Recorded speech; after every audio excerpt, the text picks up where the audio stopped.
সৌদিতে যদি কোম্পানির পাশাপাশি আপনি কোনো কাজ করতে চান বা কোনো ডিউটি করতে চান, ভালো কোনো কাজ করতে চান বেশি টাকা পয়সা কামানোর জন্য, তো আপনি কি করবেন? প্রথমত আমি কইলাম যে যে সৌদি আরবের অবস্থা তো জানেনই। সৌদি আরবের যে কোনো কোম্পানিতে আমরা 500 থেকে 600 রিয়াল বেতন, 600 রিয়াল বেতন, বড় জোর নতুন অবস্থায় 600 রিয়াল বেতন, কোনো পার্ট টাইম নেই।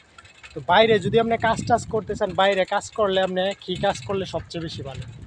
সবচেয়ে বেশি আমার জানা মতে সবচেয়ে বেশি ভালো হইব বাইরে কাজ করলে আপনি যদি কোনো পার্ট টাইম কোনো যে কোনো দোকান টোকানে কাজ টাজ করেন 4 ঘন্টা 5 ঘন্টা, আপনার বড় জোর 6 থেকে 700 টাকা স্যালারি বা 800 টাকা স্যালারি।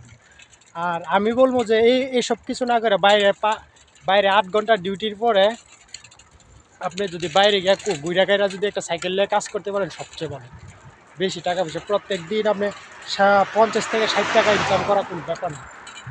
60 টাকা এরকম দিন আছে আপনার 100-150 টাকা ইনকাম হয়। তো ধরেন পার পিস যদি 50 টাকা করে হয়, তাহলে মাস শেষে আপনার 1500, বেতন হলো আপনার 600, তো কত হচ্ছে 2100 টাকা। 2100 টাকা থেকে আপনি মাস শেষে 40-50 হাজার টাকা পাঠাইতে পারবেন, কোনো ব্যাপার না।